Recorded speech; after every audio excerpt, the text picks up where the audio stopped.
ഇപ്പോൾ എൻ്റെയൊക്കെ ചെറുപ്പത്തിൽ എൻ്റെ പാരൻസ് വീട് പണിയുന്ന സമയമൊക്കെ എനിക്ക് ഓർമ്മയുണ്ടായിരുന്നു. ആ ടൈമിൽ നമ്മൾ കോൺട്രാക്ടറിന് പൈസ കൊടുക്കുന്നു, പിന്നെ ഇലക്ട്രിക്കലിൻ്റെ ആൾ വരുമ്പോൾ ഇലക്ട്രിക്കലിൻ്റെ ആൾ കൊടുക്കണം, പ്ലംബിങ്ങിന് ആൾ വേറെ പൈസ കൊടുക്കണം.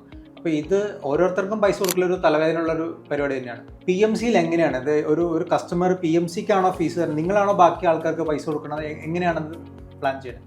ഇപ്പോഴത്തെ കാലത്തും നമുക്ക് ശരിക്കും പറഞ്ഞാൽ പൈസ കൊടുക്കുന്നത് ക്ലയൻറ്റ് തന്നെയാണെങ്കിൽ പോലും ആ പൈസ കൃത്യമായിട്ട് നേരത്തെ ഉണ്ടായിരുന്നതിനേക്കാളും ഒരു ഓഡിറ്റിംഗ് PMCയുടെ സൈഡിൽ നിന്നുണ്ടാവും. അതായത് ബില്ലുകളെല്ലാം തരുന്നത് ഒരു PMCക്ക് ആയിരിക്കും.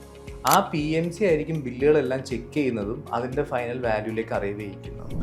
ആ വാല്യൂ എത്രയാണെന്ന് നമ്മൾ ക്ലയൻറ്റിന് കൊടുക്കുമ്പോൾ ജനറലി എങ്ങനെയാണെന്ന് വെച്ച് കഴിഞ്ഞാൽ നേരത്തെ പോലെ ആഴ്ചയിൽ കൊടുത്തുകൊണ്ടിരിക്കുക, അല്ലെങ്കിൽ തോന്നുമ്പോൾ ഓരോരുത്തർ മേടിച്ചുകൊണ്ടിരിക്കുക. PMCയുടെ സൈഡിലേക്ക് വരുമ്പോഴത്തേക്കും അങ്ങനെ ഒരു സിസ്റ്റം ഇല്ല. നമ്മൾ മന്ത്ലി ഒരു ബഡ്ജറ്റ് പ്ലാൻ ചെയ്യുന്നുണ്ട്. നമ്മൾ ആരെ എൻഗേജ് ചെയ്യിപ്പിക്കുമ്പോഴും നമ്മൾ പറയും മാസത്തിൻ്റെ ആദ്യത്തെ ഈ 10 ദിവസത്തിനുള്ളിൽ നിങ്ങൾ ബില്ല് സബ്മിറ്റ് ചെയ്യുക, ആ 10 ദിവസത്തിനുള്ളിൽ നിങ്ങൾക്ക് പേയ്മെൻറ്റ് വരും. അപ്പം മന്ത്ലി ഒരു ബില്ലേ ഉള്ളൂ. ക്ലയൻറ്റിനെ സംബന്ധിച്ചിടത്തോളം ആണെങ്കിലും മാസത്തിൽ ഒരു ടൈം, ഒരു 5-10 ദിവസം, ആദ്യത്തെ 10 ദിവസം അതിൻ്റെ ഉള്ളിലായിരിക്കും ഈ പേയ്മെൻറ്റ്സ് ഒക്കെ ചെയ്യേണ്ടി വരുന്നത്.